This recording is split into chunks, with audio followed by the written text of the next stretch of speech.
ஆதித்யா, இவரு நம்ம சம்பந்தி தேவராஜ். வணக்கம் சார். வணக்கங்க. வணக்கங்க. வணக்கங்க. நீங்க எனக்கு மரியாதை செய்றீங்க, அதை நான் ஏத்துக்கிறேன். இந்த மரியாதை நீடிக்கணும்னு ஆசைப்படுறேன்.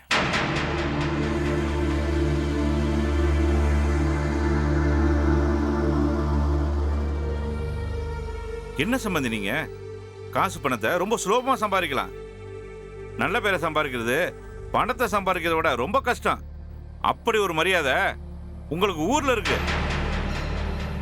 தாமிரா, சம்பந்தி குடிக்கிறதுக்கு ஏதாவது கொண்டு வாமா. எதுவும் வேணாங்க, வேணாம். நான் உங்ககிட்ட ஒரு முக்கியமான விஷயத்த பேசுறதுக்கு வந்திருக்கேன். நீங்க என்ன பேச வந்திருக்கீங்கன்னு எனக்கு தெரியும்.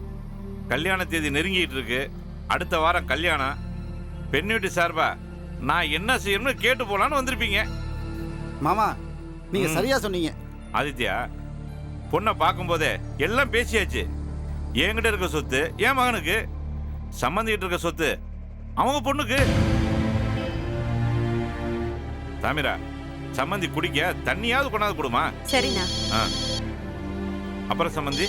மாமா ஒரு நிமிஷம் சார், ஒரு நிமிஷம் சார். ஹலோ, சொல்லுங்க.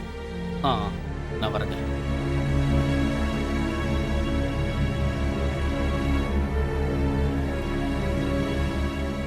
சம்பந்தி, என்னாச்சு?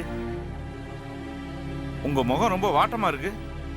வந்ததுல இருந்து ஏதோ பேச வந்து தயங்குற மாதிரி தெரியுது.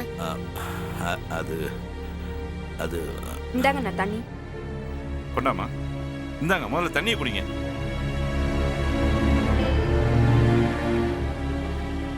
இந்தாமா.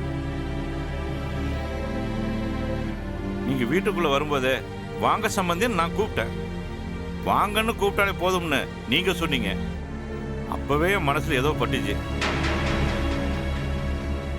முக்கியமான விஷயம் பேசணும்னு நீங்க சொன்னதும் எனக்கு புரிஞ்சிடுச்சு. என்ன பிரச்சனைன்னு சொல்லுங்க. நான் ஒரு இக்கட்டான சூழ்நிலையில இருக்கேன். பணம் பிரச்சனை ஏதாவது? அதிலெல்லாம் எனக்கு எந்த குறையும் கிடையாது. கோயில்ல வச்சு கல்யாணம் பண்றதுனால உங்க ஆளுங்க ஏதாவது சங்கடப்படுறாங்களா? அதை கூட நான் எல்லார்கிட்டையும் பேசி புரிய வச்சிட்டேன். பணப்பிரச்சனை, கொள்கை பிரச்சனை, இது எல்லாத்தையும் தாண்டி சொல்ல முடியாத, அதே நேரத்தில் சொல்லியே ஆக வேண்டிய நிர்பந்தத்தில் நான் இருக்கேன். பெரிய மனசு பண்ணி நான் சொல்ல வந்ததை நீங்க தான் கொஞ்சம் பொறுமையா கேட்கணும். என்ன சம்பந்தி, கல்யாண நேரத்துல வந்து இப்ப என்னென்னமோ சொல்றீங்க. எனக்கு ரொம்ப பயமா இருக்கு. அண்ணா, என்னாச்சு? என்ன பயமா இருக்குன்னு வேற சொல்றீங்க? உங்க முகமெல்லாம் ரொம்ப வாடி போயிருக்கு.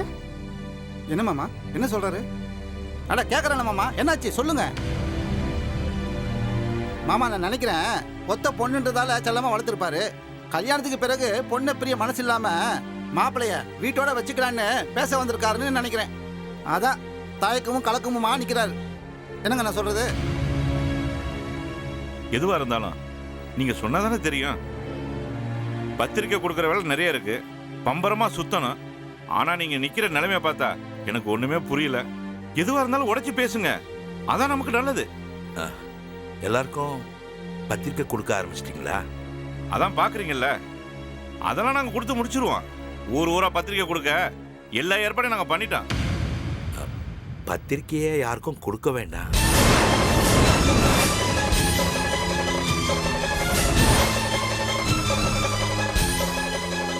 என்ன சொல்றீங்க நீங்க? கொஞ்சம் புரிய முடியா சொல்லுங்க. இந்த கல்யாணம் நடக்காது. ஏங்க நடக்காது? முதல்ல பத்திரிக்கையை யாருக்கும் கொடுக்க வேண்டாம். யாருக்காவது கொடுத்திருந்தா இந்த கல்யாணம் நடக்காதுன்னு சொல்லிடுங்க. ஏங்க என்னங்க பேசுறீங்க நீங்க? ஊர்ல பல இடத்துக்கு பத்திரிக்கை அனுப்பிச்சாச்சுங்க. இப்போ வந்து இந்த கல்யாணத்தை நிறுத்த சொல்றீங்க. ஏங்க அப்படி திடீர்னு சொல்றீங்க? தயவு செய்து புரிஞ்சுங்க, இந்த கல்யாணம் நடக்காது. வந்ததுல இருந்து நடக்காதுன்னு தான் சொல்லிட்டு இருக்கீங்க. ஊர்ல நாங்க சொந்தக்காரங்களுக்கெல்லாம் பத்திரிக்கை கொடுத்தாச்சு. நீங்க இப்படி வந்து சொன்னா என்ன அர்த்தம்? எங்க உறவுக்காரங்களா எங்களை என்ன நினைப்பாங்க? மாமா, இவரை தான் நீங்க ரொம்ப உசர வச்சு பேசுனீங்களா? இவர் வந்து நமக்கு உத்தரவு போறாரே தவிர காரணம் என்னன்னு சொல்றாரா பாருங்க. நாம என்ன நினைக்கிறது? நம்ம கிட்ட ஏதாவது குறை கண்டாரா? அப்படி இருந்தா வாய் திறந்து சொல்ல வேண்டியதானே? ஏதாவது குறை இருந்தா தீர்த்து வச்சுக்கலாம்ல. ஐயா, எங்க அண்ணி உங்க பொண்ணை பத்தி இப்பதான் என்கிட்ட பேசிட்டு இருந்தாங்க. ரொம்ப பெருமைப்பட்டாங்க. அவங்க அப்படி பேசி நான் பார்த்ததே இல்ல. அவ்வளோ சந்தோஷப்பட்டாங்க. நீங்க வந்து அந்த சந்தோஷத்தை தொலைச்சிட்டீங்களே. இந்த கல்யாணம் நடக்காதுன்னு உங்க தரப்புல இருந்து நீங்க சொல்லலாம். ஆனா எங்க சொந்தக்காரங்க எங்களை காரி துப்புவாங்க. அண்ணாச்சி மருதுபாண்டி மகனுக்கு ஏதோ கோளாறுன்னு என் மருமகனை தான் சந்தேகப்படுவாங்க. நல்லா சொன்ன வசந்தி. இதுவே நாங்கள் உங்கள் வீடு தேடி வந்து இந்த கல்யாணம் நடக்காதுன்னு சொல்லியிருந்தா உங்கள் நிலைமை எப்படி சார் இருந்திருக்கும்? கொஞ்சம் யோசிச்சு பாருங்க. மாப்பிள்ளை வீட்டுக்காரங்க பொண்ணு வேண்டான்னு சொல்லிட்டாங்கன்னா வெளியில பொண்ணு சரியில்லைன்னு சொல்ல மாட்டாங்க. அம்மா சுருக்குன்னு இருக்குல்ல, அப்படிதான் எங்களுக்கு இப்போ இருக்கு. இந்த பாருங்க, என் பையன் பெரிய கனவுல இருக்கான். நீங்க சொன்னதை கேட்டா அவன் தாங்க மாட்டான். உங்க வீட்டுல சம்பந்தம் வச்சுக்கலாம்னு நினைச்சதுக்கு நீங்க கொடுக்குற தண்டனை அது. ஏன் கல்யாணம் வேணான்றீங்க? என் பொண்ணு இந்த கல்யாணம் வேண்டான்னு சொல்றா. என்னையா பேசுறீங்க? பொண்ணு கல்யாணம் வேண்டான்னு சொன்னாலாம் அது அப்படியே ஒரு சாதாரண தகவலா சொல்ல வந்துட்டீங்க. இப்போ உங்களை பத்தி மாமா ரொம்ப பெருமையா தான் பேசினாரு. ஊரே உங்க மேல மதிப்பு வச்சுக்குன்னு சொல்லி. இதான் பொண்ணு பெற்று வச்ச உங்க லட்சணமா? என் பையன்கிட்ட என்னத்த குறை கண்டா உங்க பொண்ணு? அவளை கனவு தேவதை நினைச்சு பார்த்து பார்த்து கடைக்கடையா ஏறி இறங்கி அவனே உங்க மகளுக்கு கல்யாண புடவை எடுத்தான். அவன் அருமை எங்க? நீங்க வந்து இப்ப இப்படி சொல்றீங்க. உங்க பொண்ணு கல்யாணம் வேணான்னு சொல்லிடுச்சு. இப்படி அருமை தெரியாதவளா உங்க பொண்ணு? இதை பாருங்க தேவராஜ், இனிமே உங்களை அப்படிதான் நான் கூப்பிட வேண்டியிருக்கும். கல்யாணத்தை நிறுத்திடுறோம். ஆனா உங்க பொண்ணு ஏன் இந்த கல்யாணத்தை வேண்டான்னு சொன்னாங்கிற காரணம் எங்களுக்கு இப்ப தெரிஞ்சாகணும். எங்க உறவுக்காரங்களுக்கெல்லாம் நாங்க காரணத்தை சொல்லணும்ல. அவ காரணத்தை சொல்லலம்மா. நீங்க பேசுறது வேடிக்கையா இருக்குங்க. ஏங்க, அவ உங்க பொண்ணு தானா? அக்கா கேட்டதுல என்ன தப்பு இருக்கு? கல்யாணத்தை வேண்டான்னு சொன்னாலும் உங்க பொண்ணு அதுக்கான காரணத்தையும் சொல்லணும்ல. அவ சொல்ல மாட்டேன்ட்டாங்க. எங்களை என்ன நினைச்சிட்டு இருக்கா உங்க பொண்ணு? நாங்கெல்லாம் விளையாட்டு பொம்மை நினைச்சிட்டு இருக்காளா? விளையாடிட்டு தூக்கி எறியறதுக்கு. தேவராஜ் சார், நீங்க இப்படி நடந்துவீங்கன்னு நான் கொஞ்சம் கூட எதிர்பார்க்கல சார். உங்க பொண்ணு சொன்னா இந்த கல்யாணம் வேணான்னு என்கிட்ட வந்து இப்படி சொல்ல உங்களுக்கு எப்படி சார் மனசு வந்துச்சு? நீங்க உலக வாழ்க்கை தெரிஞ்சவர் தானே, ஊரு சன உறவுகளை பத்தி தெரிஞ்சவர் தானே.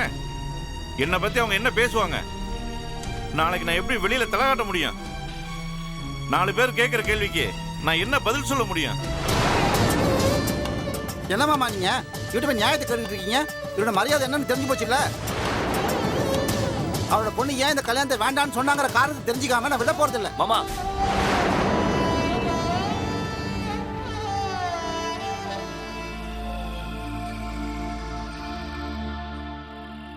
சார் நீங்க போங்க சார். சுந்தரபாண்டி, மாமா, நடந்ததெல்லாம் நான் கேட்டுட்டு தான் இருந்தேன். கேட்டுமா நீ?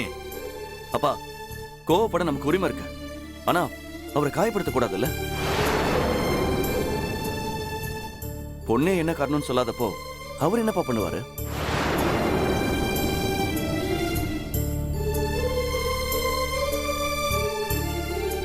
இப்ப என்ன, பத்திரிக்கை அடிச்சிருக்கோம், அதை எல்லாருக்கும் கொடுத்திருக்கோம், அவ்வளவுதானே? என்னப்பா நீ சாதாரணமா சொல்ற? அம்மா, சாதாரணமா எடுத்துக்கலாமா? அவ்வளவுதான். பாத்தியாமா? சார், நீங்க மனசுல எதுவும் வச்சுக்காதீங்க. கிளம்புங்க சார். நான் உங்ககிட்ட பேசிக்கிறேன். நீங்க கிளம்புங்க ப்ளீஸ்.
என்ன சினேகா அமைதியா இருக்கீங்க?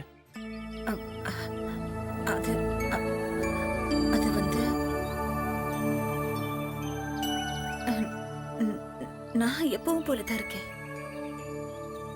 அன்னைக்கு உங்க வீட்டுக்கு உங்களை பொண்ணு பார்க்க வந்த சினேகா வேற, இன்னைக்கு இப்ப ஏன் முன்னாடி நிக்கிற சினேகா வேற. அதெல்லாம் ஒண்ணும் இல்ல. அத கூட அழுத்தம் திருத்தமா சொன்ன மாதிரி தெரியலையே. நீங்க ஃபோன் பண்ணீங்கன்றதுக்காக தான் நான் வந்தேன். எல்லாத்தையும் அப்பா சொல்லியிருப்பாரே. சொன்னாரு. அதனாலதான் ஃபோன் பண்ணி உங்களை வர சொன்னேன். நீங்க வருவீங்களோ வரமாட்டீங்களோன்னு கொஞ்சம் குழப்பமா தான் இருந்தது. நீங்க வந்ததும் அந்த குழப்பம் எனக்கு தீர்ந்துடுச்சு. குழப்பத்துல இருக்கிறது நீங்க தானோ எனக்கு தெரிஞ்சு போச்சு. உங்க அப்பா ரொம்ப வருத்தப்பட்டு பேசினாரு. எங்க அப்பா அம்மாவுக்கும் என்ன சொல்றதுன்னே தெரியல. அவங்களும் ரொம்ப வருத்தப்பட்டாங்க. திடீர்னு கல்யாணத்தை நிறுத்தினா, அதுவும் பெண் வீட்டார் கல்யாணத்தை நிறுத்திட்டாங்கன்னு ஊராருக்கு தெரிஞ்சா என்கிட்ட ஏதோ குறை இருக்குன்னு வாய் கூசாம சுலபமா சொல்லிடுவாங்கன்னு ரொம்பவே கவலைப்பட்டாங்க. நான் தான் அவங்கள சமாதானப்படுத்தினேன். கௌரவம் போயிடுமோன்னு அவங்க திரும்ப திரும்ப ஃபீல் பண்ணாங்க. சம்மந்தம் பேசி முடிச்சு நாம தான் இந்த கல்யாணம் வேண்டாம் நிறுத்திருந்தா ஒரு பொண்ணோட வாழ்க்கை பிரச்சனையா இருக்கும். அது வரைக்கும் சந்தோஷப்படுங்கப்பான்னு நான் தான் ஏதேதோ சொல்லி சமாளிச்சேன். அவங்க சமாதானம் ஆயிட்டாங்க. ஆனா என் மனசு தான் சமாதானம் ஆகல. உங்க அப்பா பேசுனதுல இருந்து எனக்கு தெளிவா ஒரு விஷயம் மட்டும் பட்டுச்சு.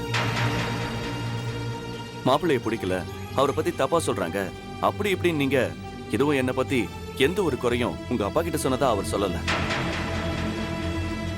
அதனால பிரச்சனை எங்கேயோ இருக்குன்னு என் மனசுல பட்டுச்சு. அதான் உங்களை பார்த்து பேசணும்னு ஃபோன் பண்ணி வர சொன்னேன்.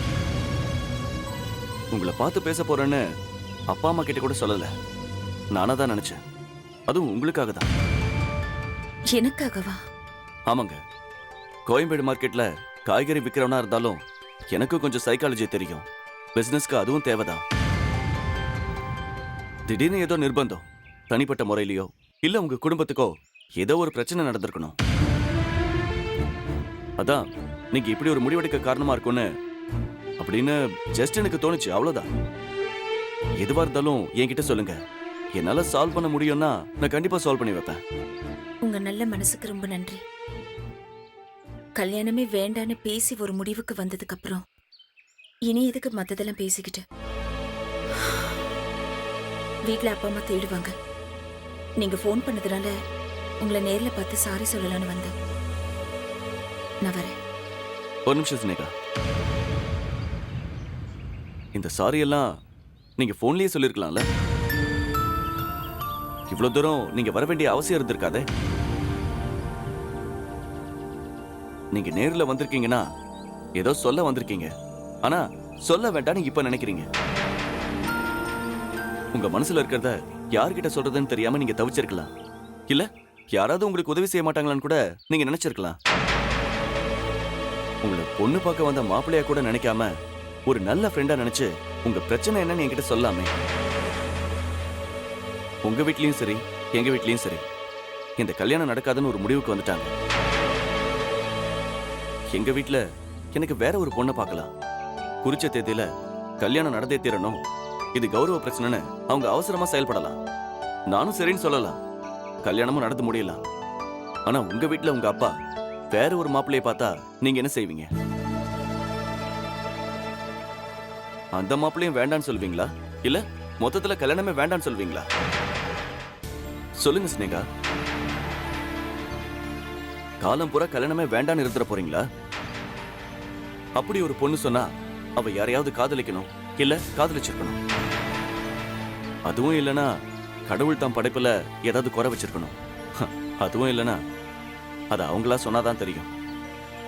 சொல்ல விருப்பம் இருந்தா சொல்லுங்க, இல்லனா ரைட் சினேகா மாதிரி இது ஒரு நிச்சயதார்த்த சினேகம்னு நான் நினைச்சுக்கிறேன். சாரி சினேகா, ரொம்ப உரிமை எடுத்து பேசியிருந்தா என்ன மன்னிச்சிருங்க. நான் கிளம்புறேன். ஒரு நிமிஷம்.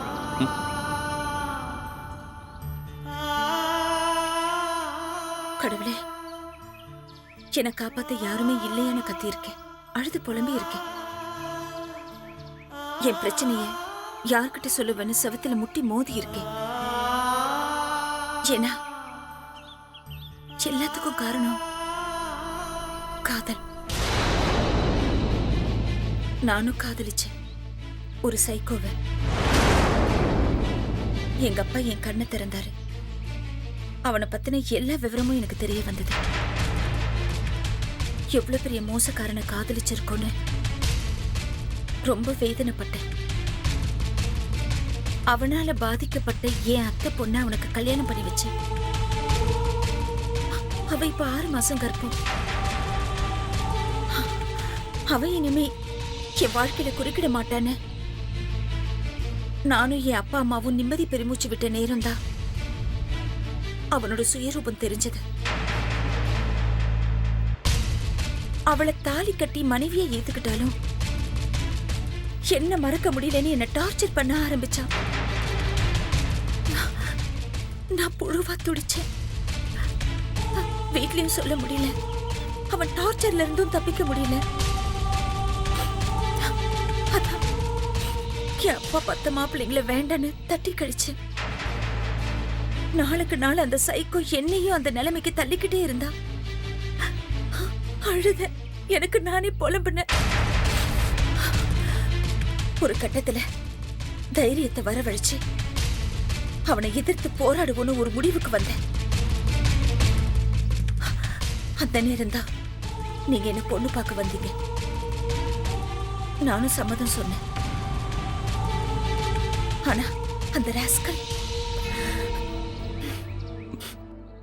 ஸ்னேகா, என்னாச்சு சொல்லுங்க. அழாதீங்க. பெண்களோட இந்த அழுகதான் பல ஆண்களுக்கு சாதகமாயிடுது. மேலும் மேலும் அவங்களை அழ வச்சு பலகீனப்படுத்தி இவங்க புத்திசாலித்தனமா காரியத்தை சாதிக்க நினைக்கிறாங்க. அழுகையை தூக்கி எறிஞ்சிட்டு அறிவுபூர்வமா ஒரு பொண்ணு யோசிச்சான்னு வைங்களேன், எல்லா பிரச்சனைக்கும் அவளால தீர்வு காண முடியும். அதுக்கு தான் அவன் கூட போராடுறேன். ஆனா நானும் அவனும் சேர்ந்து எடுத்துக்கிட்ட போட்டோவை உங்களுக்கு அனுப்பி இந்த கல்யாணத்தையே நிறுத்திடுவேன்னு சொல்றான். அந்த பயத்துல தான் நான் இந்த கல்யாணம் வேண்டான்னு சொன்னேன். அவ என் அடைஞ்சே தீருவேன்னு மிருகத்தனமா பேசுறான். எனக்கு என்ன பண்றதுன்னே தெரியல. ஸ்னேகா, ரிலாக்ஸ். உங்க மனபாரத்தை என்கிட்ட இறக்கி வச்சிட்டீங்கல்ல, அவன் யாரு எங்க இருக்கான்னு மட்டும் சொல்லுங்க. பாருங்க, நீங்க கேட்டதுனால நான் சொன்னேன். பிரச்சனை எதுவும் வேண்டாம். அவன் ஒரு கிறுக்க, உங்களே ஏதாவது பண்ணிட போறான். இல்ல ஸ்னேகா, இந்த மாதிரி கேரக்டர் உள்ளவன் காலத்துக்கு உங்களை நிம்மதியா இருக்க விட மாட்டான். அவனுக்கு ஒரு ஷாக் ட்ரீட்மெண்ட் கொடுத்தாதான் சரியா வரும். என் பேர்ல நம்பிக்கை வைங்க. எதுவும் பிரச்சனை வராம அவன் கொட்டத்தை நான் அடக்கிறேன், உங்களை விடுவிக்கிறேன். அவன் யாரு எங்க இருக்கான்னு மட்டும் சொல்லுங்க.